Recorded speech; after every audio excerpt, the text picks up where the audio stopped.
Ayan, pauwi na kami. Pauwi na kami. Pauwi na kami. Kakaloka ng oras na alas 7 na po ng umaga. Pauwi na kami. Tingnan nyo yung daan. O, diba? Tahimik pa. Wala pa mga sasakyan na dumadaan kasi maaga pa.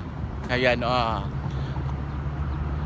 Pwedeng mag-tumbling-tumbling habang wala pang mga sasakyan. Hindi pa busy ang daan, so kaya pa nila mag-tumbling-tumbling. Diba? Pauwi na kami guys simula kahapon. Simula kahapon na pumasok kami hanggang ngayon. Ngayon pa lang kami uuwi dahil nga Eid ngayon, Eid Mubarak ngayon ng mga Muslim. Kumbaga parang hindi ko alam kung parang Pasko ba siya or parang New Year ba siya ng mga Muslim. I don't know exactly, pero yun na nga, ganitong sitwasyon, tahimik ang lugar dahil ang mga tao tulog pa kasi nga nagpuyatan.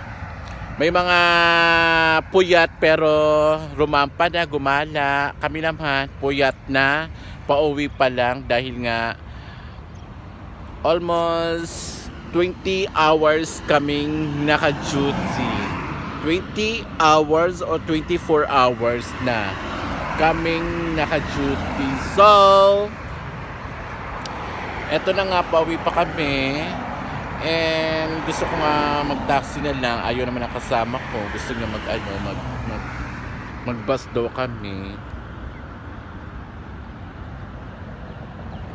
Parang ang layo naman ng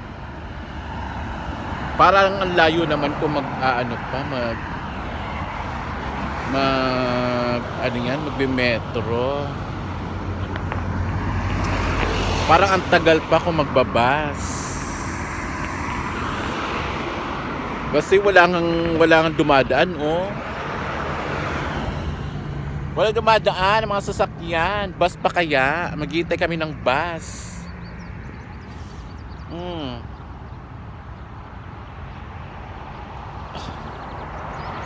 Ang tahimik pa ng lugar.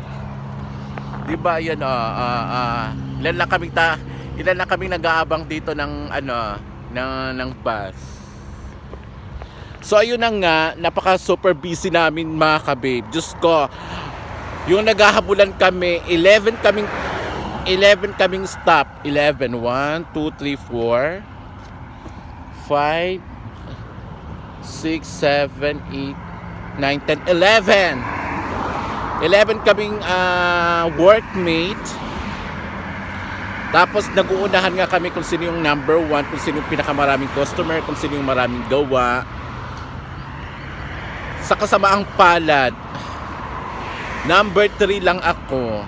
Pero yung number 2, halos 10 lang ang lamang niya. Ano lang, yung kumbaga sa sales namin, kumbaga kung 1,000 siya, ako is 990 lang. 990, parang ganun lang, 10 lang yung lamang niya. Kaya sayang. Pero for sure mas angat ako sa kanya kung yung mga customer ko is nagbayad lang ng maayos. For sure. Pero yun na nga, hindi na tayo makipagkompetensya. Basta at least pumasok ako sa Magic Tree, sa top 3. Ayan, medyo paunti-unti na yung mga sasakyan na dumadaan. Pakita ko sa inyo. Doon sa unahan, medyo marami-rami na yung mga sasakyan na tumatakbo. So, ayan. Sa kabilang daan naman, wala pa ako nakikita mga sasakyan na dumadaan. Pero dito, sa tapat namin, meron na. Hindi pa lang masyado kasi nga maaga pa. 7:20 na siguro ngayon kasi nakalabas kami sa salon is 7:10 morning. So halos kasi sikat pa lang ng araw pero yung mata ko is naghahapdi na yung mata ko. Meron na sasakyan na dumaan sa kabila. Ayan, eto yung paligid namin dito sa aming work. Ayan, ayan yung McDonald's. Ayun yung work namin dyan sa tapat ng McDonald's. Tapos yun, may simbahan doon. Ayan, tapos ito may gasoline station nakatabi namin. Tapos Nesto Hypermarket. Ayan, at yung kasama ko, ayan, nakatayo, naghihintay ng himala. Naghihintay pala ng bus kasi ayaw niya mag-taxi. Gusto niya talagang mag-commute lang. Ayaw niya mag-taxi. So, ayan. Sabayan ko na lang siya sa trip niya, pero parang gusto ko na talagang mag-taxi. Masyado kasing kuripot ng kasama ko eh. Pag mga matatanda na talaga, no, mga kuripot na, charis. Masyadong kuripot.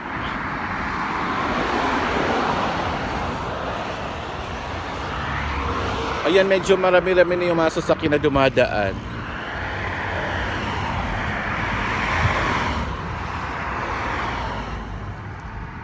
Ayan, nangahap din yung mata ko. Hindi ko na parang gusto ko na siyang ipikit or what.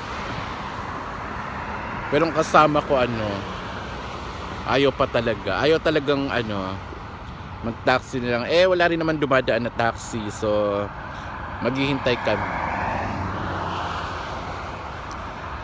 Maghihintay kami ng taxi dahil wala pang dumadaan kahit bus. So sino namang mauna sa kanila, taxi or bus, di bongga na. Ang irit, ang sakit na yun, sumisikat na yung araw. Tingnan nyo yung uwak. Di ba ang uwak kinatatakutan ay pag may uwak na uwak ba na ibon? Ibon ba tawag siya? Yung uwak, pag may uwak, di ba parang na iniisip natin sa Pinas na parang aswang, na may inaaswang, di ba? Pero dito, Diyos ko, makikita nyo ang daming uwak. Kung saan-saan lang makikita ang uwak.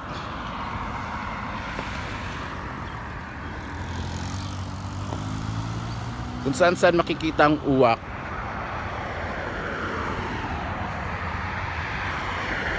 Tingnan mo! Ayaw kaming may nakasakay kasi sa taxi. Pinara ko na, may nakasakay naman. Ang sarap minsan pababain natin yung mga nakasakay, tapos kami ang papalit. Map din na kasi yung mata ko, Diyos ko. Map din yung mata ko. Yan na, paunti-unti na. Maghihintay pa kami dito. Hindi ko pa naman alam kung may laman yung Nold card ko. Yung card ko na pang train. Hindi ko alam kung may laman ba. Pero ewan ko lang. Baka biglaang na mag-checking, tapos masita ako, makapag-penalty pa ako. Hi, update ko kayo mamaya, mga kababe. Eto na nga, nakasakay na kami ng bus. Nakasakay talaga kami ng bus sa kasamang palad dahil sa kuriputan ng aking kasama. Nakasakay kami ng bus at nakasakay rin ako ng bus. Imbes na gusto kong mag-taxi na lang sana. Kaso lang, ayoko rin mapag-isa dahil nga yung diwa ko gising pa, pero yung katawan ko parang gusto nang bumagsak. Natatakot ako, baka matumbala ako bigla dahil na overpatik na ako. Pero as the moment, kaya ko pa naman. Kasi last year, muntikan na ako matumba talaga last year. Kung ganitong sitwasyon din, buti na lang habang naglalakad ako, may kinakapitan ako. Pero nafe-feel ko talaga doon sa train din. Sa train ko rin naramdaman yung pagod na nung nakasakay na ako ng train. Kasi nag-taxi kami noon papunta ng train lang. Tapos pagdating sa train, dahil nga para mas makatipid, dahil din sa kasama ko, sa dati kong kasama din yun, gusto niya mag-train kami. So nag-taxi kami papuntang train station lang.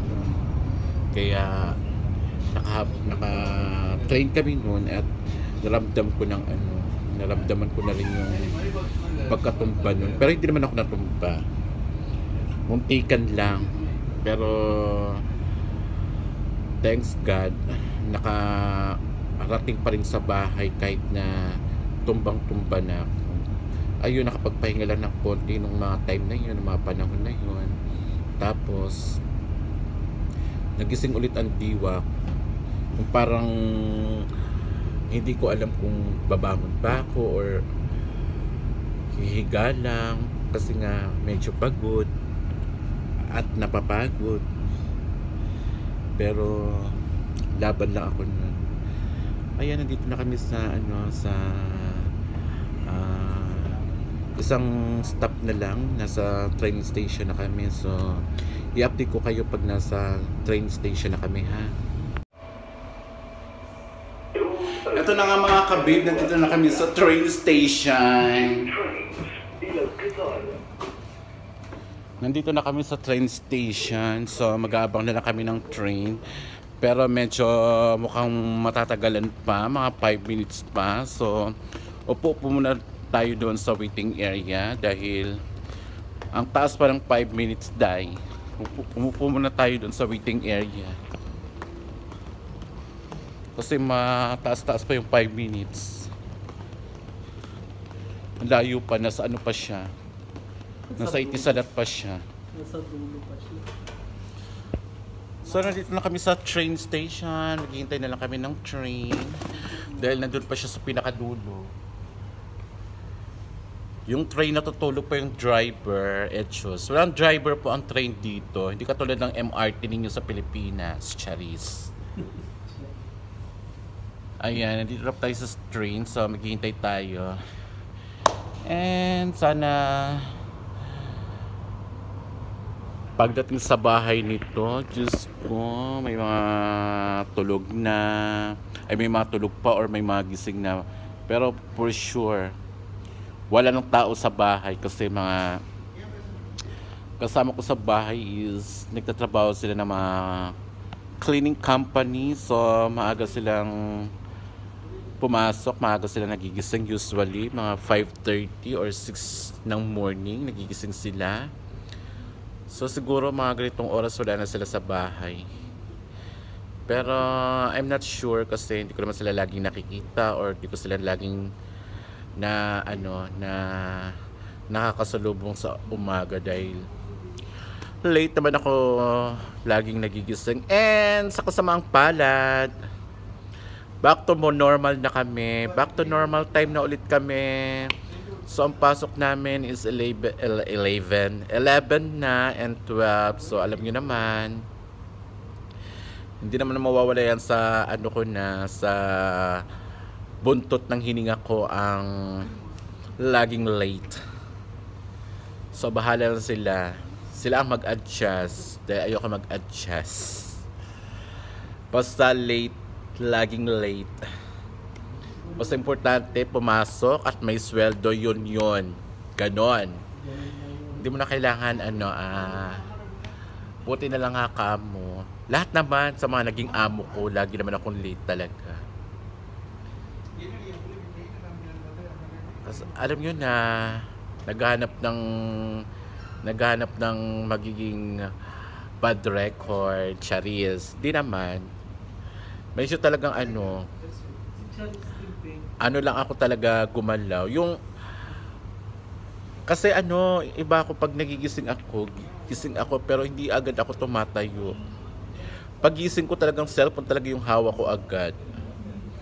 Tapos pasisindihan ko yung mga ilaw ng ko. Pasisindihan ko yung ilaw ng kwarto ko. Kasi kulimlim nga yung kwarto ko dahil nga nasa pinakadulo ako ng namin. ng tinitirhan ko. Pero may ano naman siya, may balcony naman ako. So, ang balcony pag di ko binuksan, so talaga madilim.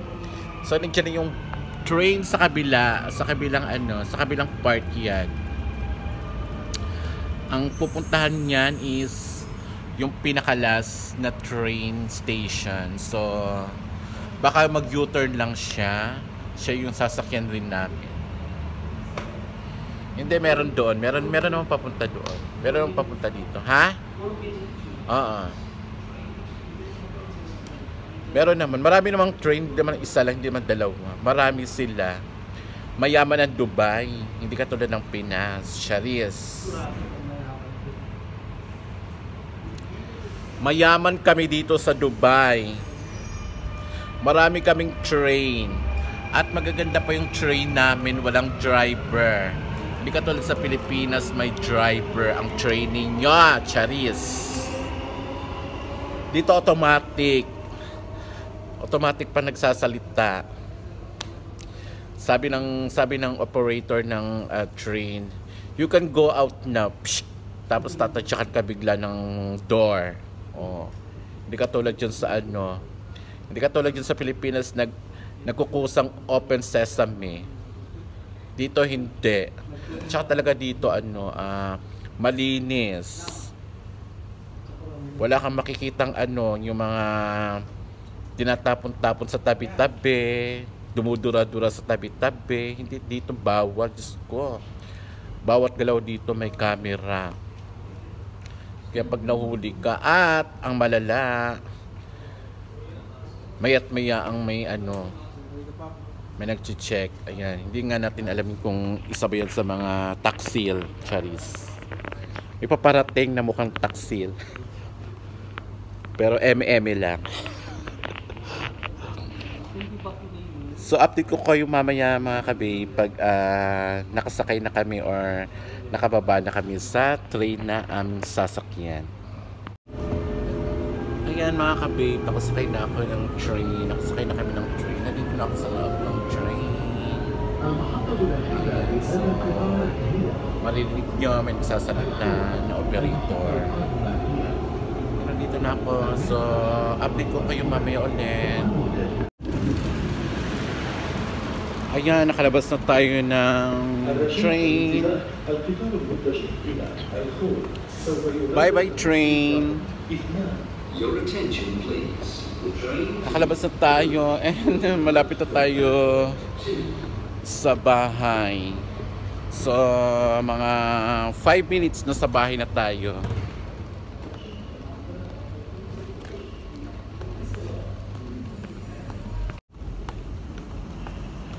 Daan muna ako ng supermarket para bumili ng gatas. Para kahit papaano maging maganda yung daloy ng dugo sa ating katawan. Bili muna ako ng gatas dito sa Viva Supermarket. Yung gatas na talagang nakakapagpatulog ng aking diwa.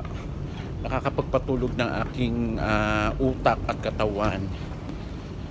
Yun po ang gatas na iniinom ko gabi-gabi pag nasa bahay ako, pag hindi ako gumagala or pag hindi ako nainom ng alak. Yun talaga yung gatas ang iniinom ko.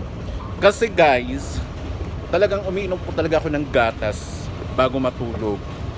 Nakasanayan ko, hindi naman sa dahil matanda na, hindi naman dahil sa bata lang ang pwedeng uminom.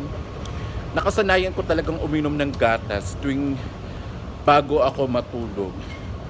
Yun po yung nagpapatulog sa akin, ang gatas. So, tingnan natin kung bukas na ba ang Viva Supermarket. Uy, sarado pa. Still closed.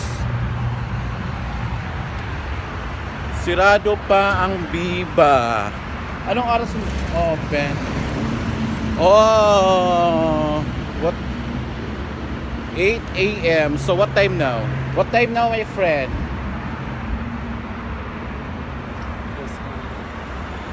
7:53.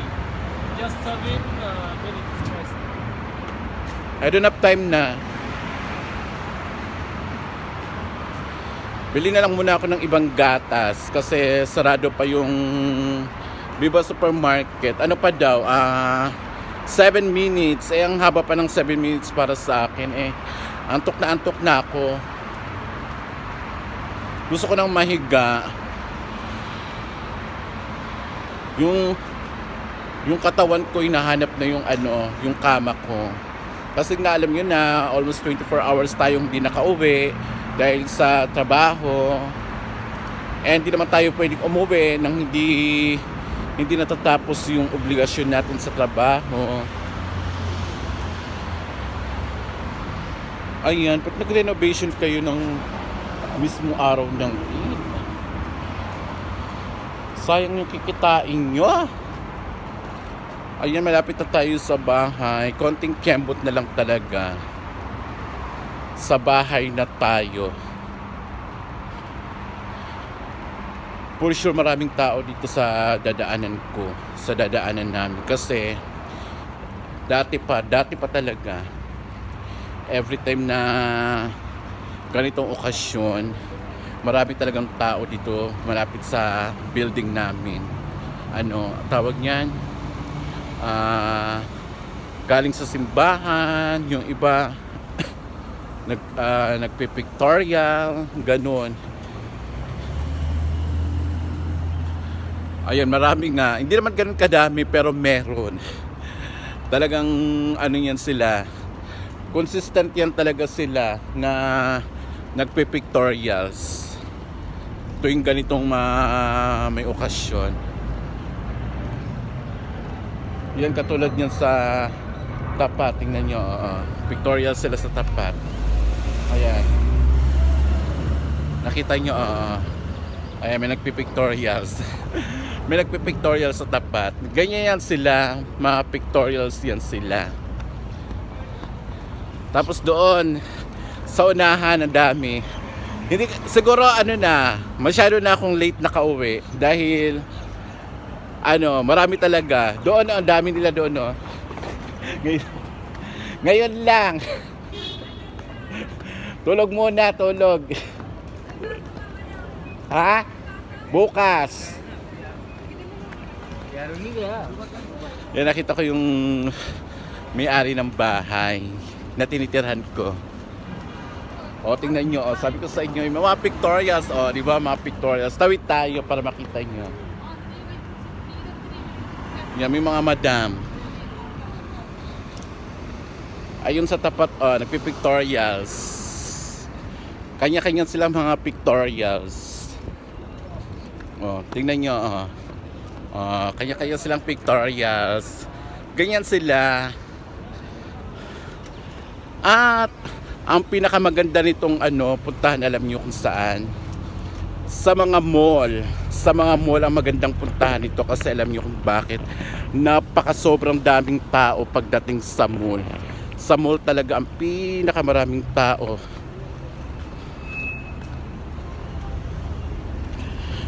Ewan ko kung ano yung parang parang Pasko nga sa atin, di ba? Di ba nga pag Pasko sa atin yung parang may magandang bagong palabas sa sine, mga ganon. Ayan, so nandito tayo sa baba ng building. Ayan, nandito na nga tayo sa bahay. Na-miss ko yung bahay kahit isang araw na tayo nawala dito. So